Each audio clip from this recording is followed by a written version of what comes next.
Hello and welcome to another episode of Solo Inter podcast. Now joining me is Manish to do the match review against Torino. The match we just won 1-0 at home.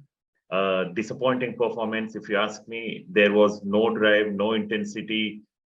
There was no solution to find a goal. It seemed like at the final third, they just went brain dead. They didn't know what to do. And without Lukaku, with Dzeko and Lautaro now up front, don't know what was happening. It felt like this is a completely new team. It didn't feel like this team has been there from last 2 years and even have won a title.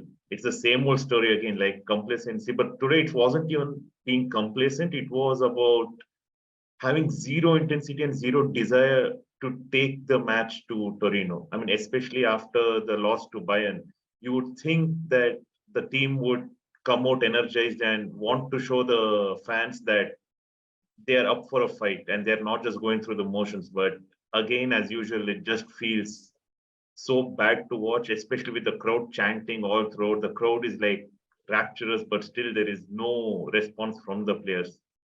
Manish, what did you think of this performance?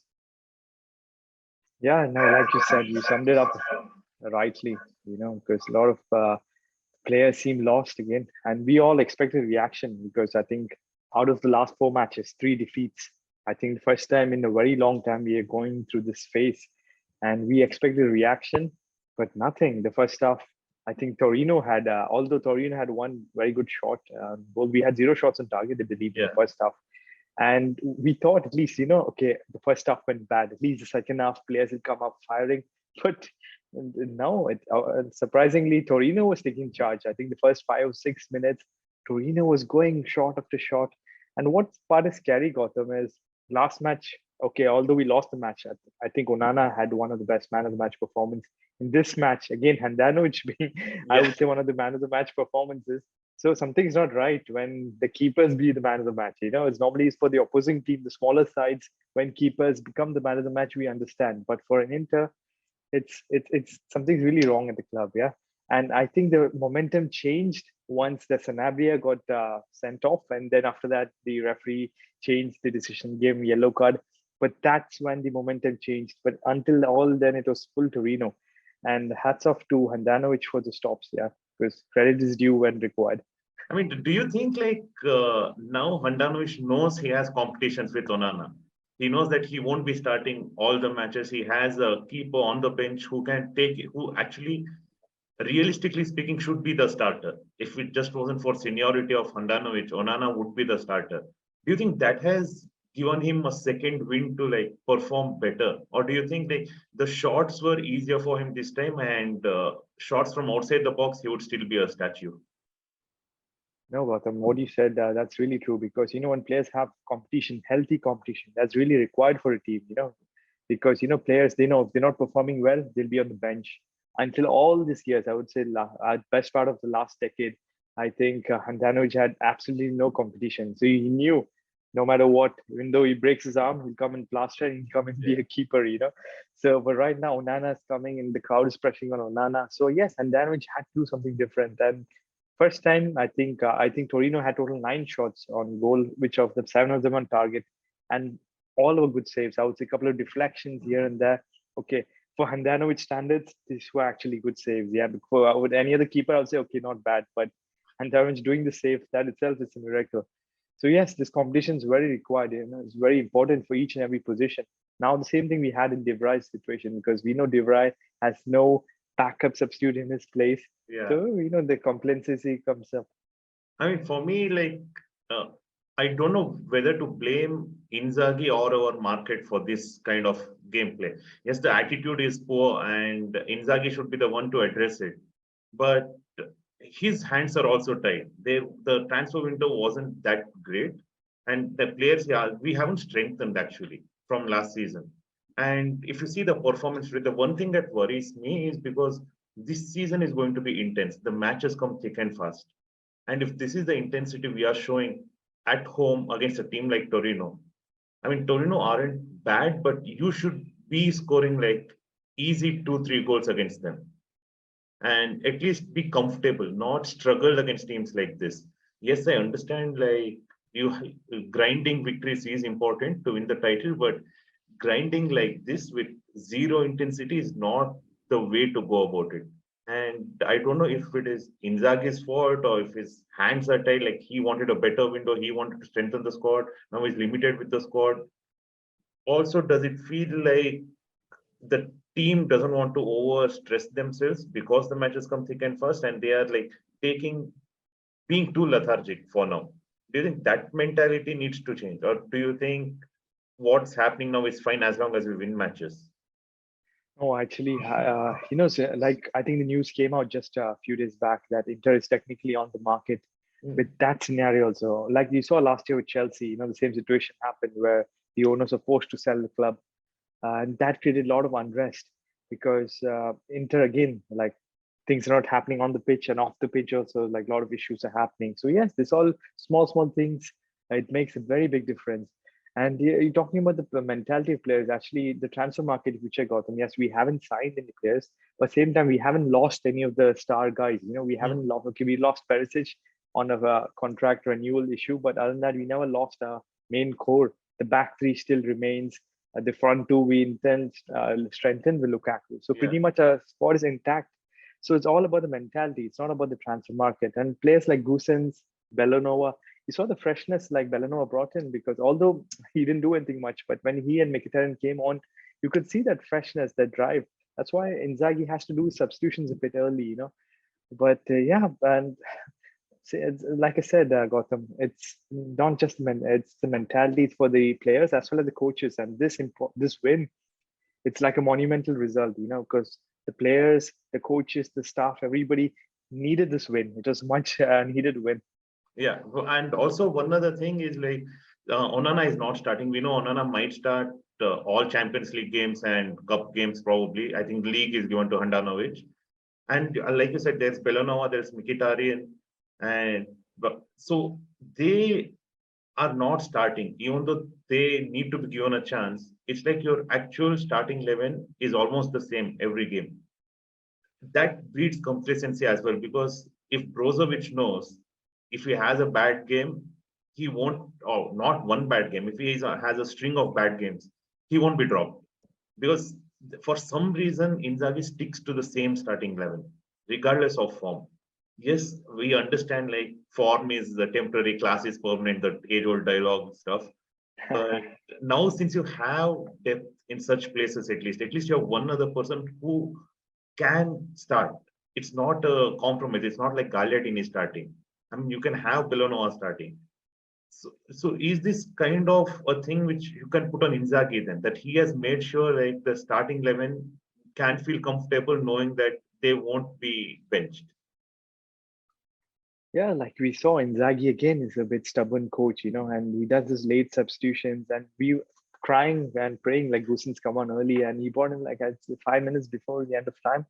So Inzaghi is a stubborn coach in that way, so he's not going to be flexible. He said that also after Onana had a very good game against Bayern Munich. He said, "Yeah, Onana didn't do any great saves." I mean, which coach says that? Uh, Yeah, in turn, he should motivate this players. Yes, although Nano never played before, but he had a brilliant match. Saying certain words, it motivates and boosts the players' confidence. But he said, no, I'm clear Handano is going to start. And he also said that I didn't bench the players because of the lack of form in the previous press conference. He said that because they're tired, I just gave them rest. So certain things, and I think Inzaghi is not a players coach. He's not the guy who can talk nicely and motivate yeah, players like Mourinho or Conte does. He's not that type of coach. And I think Inter need of the hour is somebody like military type, sergeant who drills in instructions and screams at players. Those type player coaches do well actually at Inter. So that is what I think Inzaghi's. It's his personality that is very calm guy, composed guy. He cannot motivate players. That is affecting us right now. I think, yeah, I think you hit the nail on the head. This team requires a dictators like Conte and Exactly. Mourinho to like drill them on the pitch so that they don't become complacent. I think you have someone like Skriniar who can do it, but I think his mind, I think he needs some time to recover from the drama that happened during the transfer window. Exactly. He's not, I think he's not mentally 100% into the season right now. So I think he'll improve, but he's one of the leaders who like always like motivates players. I've not seen that much nowadays, but I think the transfer market has affected him. Do you think also do you think like we were missing Lukaku this game, or do you think that wouldn't have made much of a difference? No, it wouldn't have made much of a difference. Why, Gotham? See, if you check last year under Conte or 2 years back, the Inter had a style of play, although they played from the back, but everybody knew it. The system, it was like so perfect. It was like a military operation, like two players go in the Yeah, right, one goes in there. Everything so perfectly, like a clockwork, you say that. Everything, like for example, that tactical play at Barcelona when Inter played at New Camp. It started from Handanovic, it went from the correct. back, Yeah, created, and then I think string of 8 or 10 passes, and then Sensi just narrowly missed. So that type is Conti's perfection. That's what he's master at, because he does the routine thing, training, same patterns of attacking play. So the team blindly knows, okay, the players where they are. Right now, I see nothing of such. Right now, for us to create something like this has to be a miracle, you have to actually pray for something like that to come up because it's not going to happen because I don't think Inzaghi has given freedom to the players, but the players are lost because Conte is more of a systems manager, more in the formations and stuff. and somehow Right now, yeah, yeah, and also like carry on. somehow I'm feeling like the crosses are being back to when who did we have? Like he could never Spalletti type. yeah, I mean, like the crosses are never reaching, and we have such good headers of the ball, and we're not taking advantage of any of it. None of our set pieces are working. And what needs to change to get these people like set pieces to be better? Yeah, that's the other thing because I think DiMarco is one of the best set pieces last season or two, but now zero assists this season. Yeah, And the corners, I don't think we scored from a corner if I'm mistaken here. I'm not sure, but our corners also have been really poor, and set pieces not in place. And we have good headers. I think we had a couple of good crosses actually this game, yeah, but it was not corners. I think Lautaro narrowly missed, and Jacko had a free header which he completely ballooned over. So I I think the crosses more and more because you know what, Dumfries over the last couple of games he was hesitant crossing, whereas we are begging just give it a cross. No more problem if it's a mistake or so. Same thing. I was glad at least Bellanova tried, although it didn't reach the player, but that improves the confidence. yeah. So we have good headers, like you said, but I think Inzaghi has to decide what he wants to do. If he wants the wing backs to overload crosses, he has to drill that from the training session. Because you saw Bellona had a lot of acres of space in front of him, but he was lost. He didn't know what to do. Should he Yeah, take on his guy and cross, or should he stop back and give back to the defender? I think a couple of times he took on the players and gave a cross, but seeing that his crosses weren't that good, he lost confidence and started playing back. So Gotham, that's what it's all on Inzaghi, which he has to drill, on the training sessions. Wing backs, cross it, overload of cross has to be done. So for you, who do you think is the man of the match today? For me, hands down, I think Handanovic, 7 stops he did. Because although he did 2 or 3 stops, for me that itself would be a man of match performance. But 7 stops for Handanovic standards is really good. And it's actually, like I said, Gotham, it's actually scary when last 2 games the keepers have been man of the match. So I don't know if it's a good thing or not, but I'm happy to see Handanovic do the saves. But something's really wrong in defense. For me, the defense seems broken. Yeah, Yeah. same thing for me. Like Handanovic, finally a man of the match performance. But like you said, like keepers getting man of the match means we are not doing things right. A keeper shouldn't Yeah. be the man of the match. I mean, our So forwards after are not Handanovic, firing. who would you say was the second best player of the night?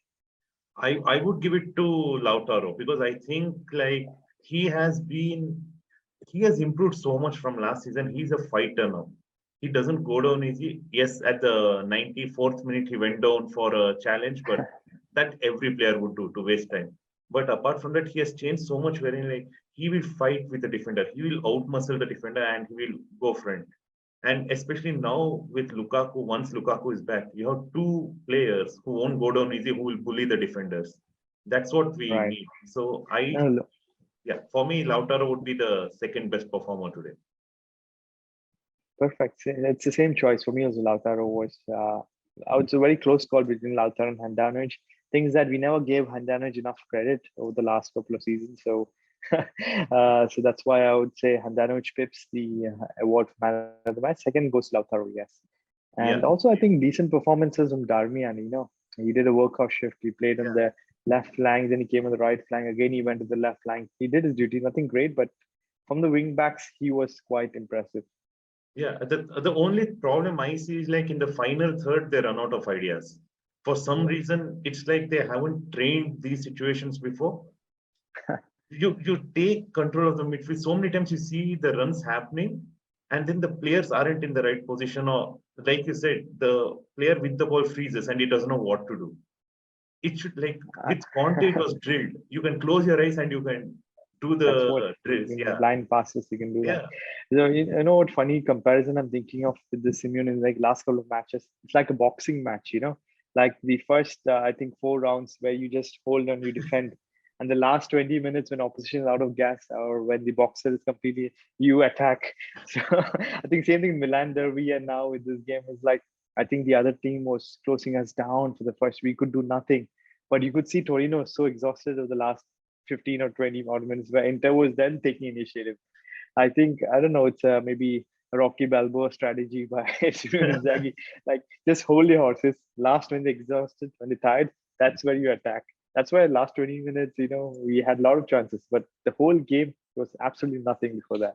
yeah. I mean, even if we get chances, we need to be clinical. Like Jeko, I don't know Yes. what's wrong with him. Like I don't know, he might score He one cannot goal in two finish. months. Yeah, exactly. Like if you're subbing for Lukaku when Lukaku is injured, you need to be clinical because you know the person who will come back will bury these chances. So you need to bury these chances as well. And Jeko, I think, is kind of the weak link right now up ahead with Lautaro. Yeah, but the thing is, Korea also came on. Nothing he did. So at least Yeah, Zako has the ball. He tracks back, but like you said, he cannot score. That's the issue. But Korea also, I don't think he gets the ball much. You hardly see him. The moment he gets the ball, he tries to jump over it, or he does some tricky passes to Lautaro. We need players like Lukaku to hold the ball. You know, that's very yeah. important. I mean, they should have the confidence to take the shot on target. Like Lautaro, he just if it's even if it's just outside the box, if he has half a chance, he just takes it. Yes, some like 50 or 50-50, either it goes in or it doesn't. But he's not scared to take the chance, and Correct, correct. he doesn't push it back again. Like if it's there, he will shoot now. Right. Also, I think Barella had a very bad game, except for the last cross which he did, Correct. which I'm glad he did that because he was going to a very rough patch. And I think a lot of passes, the last 15 minutes, he was misplacing passes. He was doing this. Zeko a couple of times tried to pass to him. He lost the ball and he seemed completely off. But I'm happy that he stayed on the pitch and he gave that assist because I think this was required of Barella. We need to see the Barella. I mean, he is actually midfield engine, you know, but now it seems the engine seems to be down. Yeah, It I think seems like no, today like I think almost the entire team was lacking that intensity. So I exactly. wouldn't just put it on Barella, but I would say like almost the entire team they were just I think they were just playing. Mental block, it seems Yeah, like. I mean they I think they decided like we are going to get like one or two goals. Let us not put any effort. And first half was like the worst performance of Inter I've seen in a long time. And I think the stat said that in 0 shots on target Yeah, first half. first I time. think it's for first time for Inzaghi for Inter. You Yeah. know, like Inter shoot on target in first half. Crazy.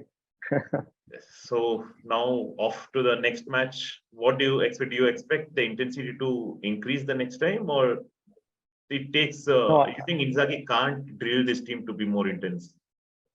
no, I think Inzaghi, it's the issue on Inzaghi. I don't think the team can be much more intense than this because, like you said, Skriniar seems a bit off. A lot of players seem heavy. Like I think Yeah, the conditioning or something seems really bad this time. I don't know what.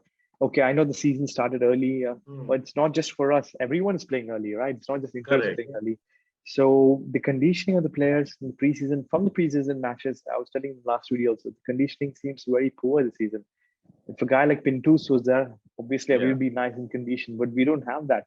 So people like Skriniar seems off, Debray seems off, Brozovic and Barrel seems heavy legged, and you know like that quickness, that speed is not there. You know, every time when you go into tackle, we always come second best. That's why yeah. also that passing, you know, right runs, that's half a second speed. That's what we're lacking at this stage.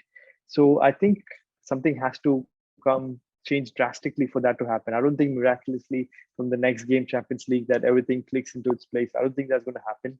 I think it's going to be again a very tough match because you're playing away. Yeah. against Victoria Pilsen, and it's their first Champions League match in their home stadium. So you can expect the crowd behind their back. So I think again it's going to be a very tough and challenging match. I hope it doesn't come like this match what we had today, but I think I'm expecting a very tough fight.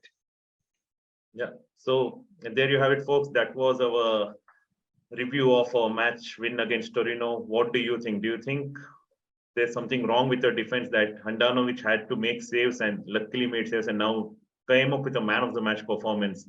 Where do you think we are going wrong? Is it Inzaghi's limitations that's costing the team? And what do you think will happen in the next match in the Champions League? Do like, subscribe, and comment below. And Forza Inter. Forza Inter, guys.